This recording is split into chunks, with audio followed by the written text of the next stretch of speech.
Welcome to the video where I'm going to show you how to use Nobe Omni Scopes to edit in Lightroom Classic. This can be Lightroom Classic, it can be Photoshop, Capture One, whatever you have, you can do it because the actual app is a standalone app and it uses screen share. So basically what that means is you will download the scopes, you can put them on a separate screen and you can screen share another one so you can monitor your images or your video. So this can work for either because you're actually capturing a screen. Now they do have other products, but they actually work intuitive with like DaVinci Resolve, Premiere, and Final Cut Pro. That's on a subscription base. So you can definitely check out their link in the description and you can go there. But first, we're going to show you how to set up your scopes.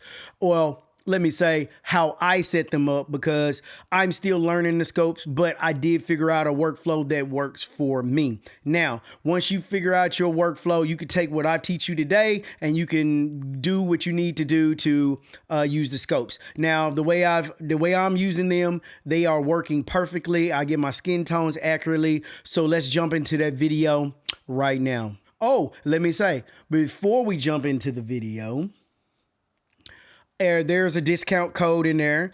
It's going to be 924films-PSLR. And as of time of this video, October the 30th or the 31st, whenever it comes out, you will get 50% off. Now, if you're watching this at a later date, then it could be back up to $99. But I'm pretty sure that my code will still give you some type of discount. Now, let's get back to the video. All right, so we're going to jump into Nobe Omni Scopes and we're going to go over the settings of how I have it set up.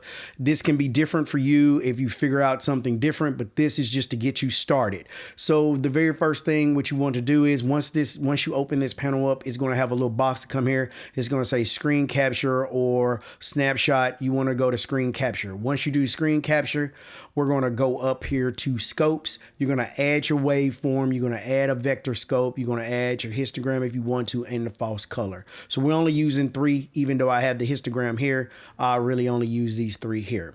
So once you do that, we're going to go to the waveforms, and at any time you can move this panel around and put it wherever you want to. You can put it here and it'll get bigger. You can kind of customize it to where you want, you know. It's quick stuff. And then at any point in time after you've saved your layout, you can come back and your saved layouts will be here and you can just reset it each time. Now, one other thing before I want to start, just to get this in the beginning of the video, you want to go to view and then you want to hit stay on top when you're using your application as far as Lightroom, Photoshop, Capture One, or whatever you're trying to view on your screen. You want to make sure it stays on top so you can actually see it. Otherwise, if you don't have that checked, your waveforms will go to the back. Now we're going to right click on our waveforms. We're going to go to settings. Once we go to settings, you want to go to display. And you can do colorize if you want to, but I have it checked off. You can go to enhance render, smooth trace, or scale override. And then I went to IRE 0 to 100. And for appearance, this is what I have, my settings. And then you don't have to worry about the other thing, not unless you're trying to do a custom target. Then next, we're going to go to our vector scope. We're going to right click on it as well. We're going to go to settings and we're going to go to display. And I got mine at 75 and my YUV checked. Then we want to go to appearance and then you can decolorize this if you need to, or you can have it colorized. You can de-gamma. And then you can take your smooth trace off if you need to see how far your colors are going in on your image. I leave these all on for now. If you any reason that you need to do, you can always come in here and turn any of those off if they're annoying or if you just don't really need it. Now down here, you can show your hue ring. I like to have my hue rings. It just tells me I'm in my orange area, my green area, blue, and magenta area. You can show the rings if you need to. I use this point for my skin tones and how much saturation I want. So like the different rings I've kind of measured, like Caucasian people, I usually have the exposure here. And then for darker skin people, I can bring it up just a little bit higher up into this region. But we'll go over that pretty soon in the video. Now you want to show the flesh tone line. This is going to be our flesh tone line right here. And it is for you to get your skin tones right, and that's how we do it. And I leave this at 123 degrees. You can turn that off if you don't need it, but I would advise to keep it on. Then we're going to go to our false color. We want to right click settings as well. And when you get this color is going to be blue. I changed mine to green, and then I also made my minimum at 30. If you can see right here, I have it at 30, and then all the way up to 75%. And then you have your gray and your light gray, and then your yellow means you're about to clip, and then red means you have no more information. Same is down here. You got your darker gray, lighter gray here, which you're fine in this area. You still got some information there, and then 10, and then below when you get to the blue, is you're about to clip, and then that pink area, I have no information there at all. That's at 0. So I got this set at like 2%, and then my blue top line I got set at 4%, and you can move these where you need to. So we'll move this one down to like 32, something like that, and then 45, and then 50, and then we'll do 70% here, right there. All right, so that's how we got that, and 75 over here. I don't mess with anything else here. Now, what I want to explain to you, when you're using the false color, like right now it is screen capturing the whole screen. If you don't want to do that, you could always come to the crop button, and then you can crop it in to wherever you need on your image. But I'm not going to do that. And then you just hit apply crop, and then you can always reset it and it'll go back to the full screen. So we're going to do that once we jump into Lightroom. So if you have any questions, you could definitely hit me up on Instagram for as that goes. So that's just the overview of what I've learned, and I'm still learning every single day with these scopes. So this is just to get you started. So let's jump into Lightroom, and I'm going to show you how I set that up, and we'll get started. All right, so we're here in Lightroom, and again, all I did was went to view and stay on top, and these will stay here while you're working into your Lightroom. So again, this is Cecily, and we're going to be doing this image. Now, if you want to know how I go through and change all my global settings, I have a tutorial for that. You can check the link in the bio. It's a color grading tutorial. It is $35. I'm not going to go over that for this video because I don't want to make it that long. I'm just going to show you how I use Omni Scopes to get my skin tones right and my false color. Now, what we want to do first, we want to work on our false color first, because we want to make sure our exposure on our subject is absolutely correct. Now, all my global settings I've made sure that they were correct. So if I put L, that's where the image started, and I'm just going to move this over so you can actually see it in the middle. So that's where the image started at, and that's where it is now from my global changes. And we're just going to go back to our layout, and I'm going to reset it so it'll go back to where it was at. All right. So what we're going to do is we're going to extend our false color right here, make it bigger. And basically right now, what I was meaning, like with the screen capture, it's over the full image right now. So it is measuring the full image. We don't want that. So we're going to go to our crop tool. And I'm on another screen right here, but I'm going to crop it down real tight so I can just see that image. I don't want to have a whole lot of stuff that I'm trying to look at. And I'm going to hit apply crop. Now, if you see it now we have a tighter crop. And over here, like I said, this is what we set up earlier, 30 to 70. Caucasian skin is normally like around the 70 to 80. I try to keep it in. I have some green, yellow, and a light gray for lighter skin. Darker skin people, you're going to run, I'm going to say maybe like between 40 and 55, depending on how you like your skin, but more or less like around about 50. And again, if you're in pink, right here, we have no information here. We could use a brush and bring that up. And then the lighter gray areas, we have a little bit of information in there. What we're going to do is we're going to zoom in on Cecily, And first we're going to tackle this bright spot here. So what we're going to do is we're going to go over to our mask, and then we're going to grab our brush. We're going to make our brush bigger, and then we're going to paint by looking on our scopes right here. And then we're going to go to tone, and we're going to bring our highlight slider down until we are out of that red right there. Boom. So that area is taken care of.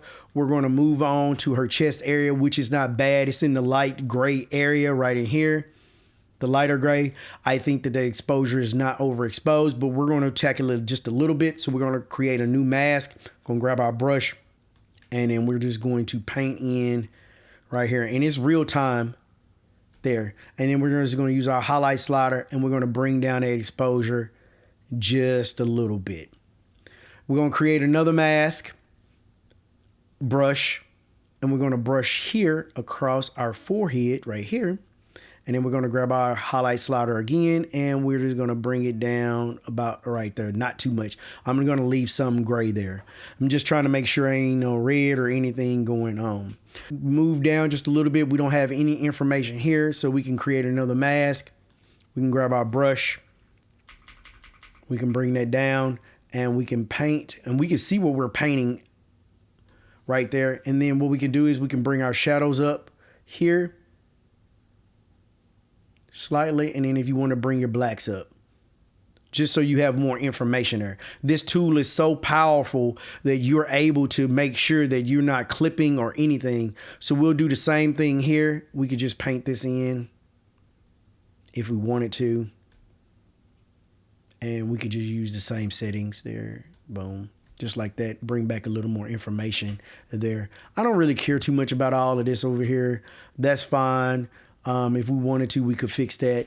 But we're going to zoom out, and that's what we've done so far so we don't have any really bright spots in this image. Now we can go to create, we can go to select, and we can let it detect, and we go to person. And then if we just wanted to do the skin overall and not just have to brush it in, we could do facial skin by itself if we just needed to bring down our exposure on our face, or we could do body. So if I create this mask, I create it together, and then I can use my scopes here. If we zoom in right here, we're all green over here. Like it looks real nice already. So I can either brighten it up, you know, or bring it down. We'll just bring it up just a slight tad. Let's go to, you can use your arrow keys too to brighten her up just a little bit. +3. We'll just do +3 and zoom back out. I like that exposure on her. Now, if we want to tackle the background by using false color, right? So we can create a new mask, and we can select the background, and we're pretty much correct exposed. I mean, it's in the green. We're not in the yellow or anything, but if I did want to bring it up, you'll see real time how bright it gets. But I want to kind of keep that. I want to have a moody background, so we're going to just darken it down, but make sure we're not clipping. So we're just going to do a -20 just so she pops out just a little bit more.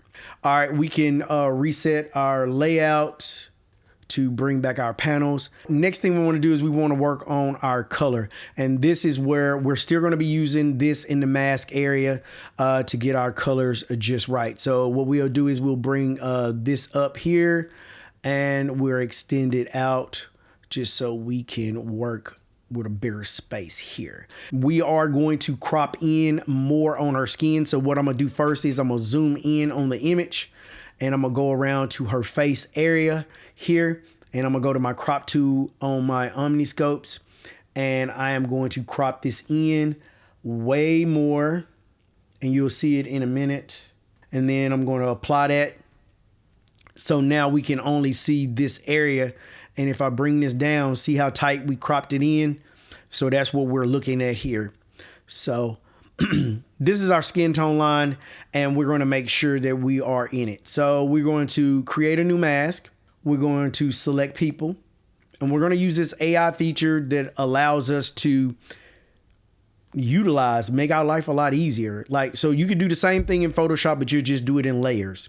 Facial skin, and we're going to do body at the same time since my skin is not really off that bad. And then what we want to do is we're going to go to point to color. We're going to grab our color picker and we're going to grab the brightest part of her skin. And then if we start shifting like the saturation, I'll show you what it does. You see how it moves up and down? So that second ring, if we're looking, this is the first ring, second ring, third ring, fourth ring. I try to keep for Caucasian people around this ring as far as saturation goes here. But you can play with it though. So we're going to try to get it close as we can, about right there. We're going to bring it back just a tad, about right there. Now, our hue shift. Once we use our hue shift over here, right?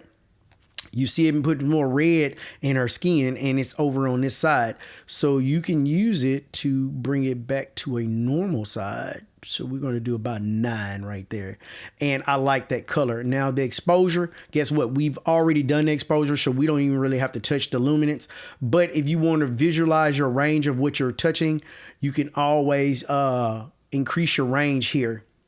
So it will have more effect on more of the skin if you needed to. Curves here, if you needed to do curves, you can bring your highlights down with the curves just like this to not make it pop so much. I mean, when you want it to pop, but we'll bring it down just a little bit and we can just turn it on and off. It's very minute change with the curves. Just made it a little more flatter. And like when I get ready to do my actual color grading and stuff, I'll bring that back up. So I want the skin to kind of be at a flat state before I start contouring my face when I get into Photoshop. We got the skin right on. You can always go up to color if you need to, and you can play with your temperature slider, but just know that the temperature slider is going to add more warmth to your image. So if you need more warmth to your image, we're going to just put 1 or 2 there. You don't really have to go and do this. And then you got your tint slider. Again, if you need to put more green in there, you just watch your vector scope because it's moving slightly, and then you can get perfect skin tones. So we're going to zoom back out here, and we're going to close these 2 windows, and we're going to reset our panel. And then we're going to come here and we're going to do a side by side, and I'm going to move these in the middle so you can see the side by side. And these skin tones on Cecily was not really off that bad, but as you can see, we did change it a little bit and they're more accurate now. And as you can see on this side, we had bright spots here and in the chest, and we fixed all of that with false color. So again, if you like this video, you definitely should hit the subscribe button and hit that bell so you don't never miss another notification from me. And you can definitely follow me on Instagram at 924 Photography. Definitely comment below if you like this video, if you like to see more. And remember, I also have tutorials on how to color grade, how to dodge and burn, get your skin tones dodged and burned right. And then I have an off-camera flash if you would like to know how we light our scenes. Well, I hope you liked that video, and I hope that this has helped you. And if it has, definitely hit that subscribe button. Make sure you go follow Time and Pixels on Instagram. Their link will be in the description below. And you can follow me on Instagram at 924 Photography, where I post a lot of my images. And I want to say thank you to Time and Pixels for allowing me to do this video. It was definitely fun. And I hope that you learned something and you can put this tool to work. So again, I only showed you these. I'm still working out a workflow.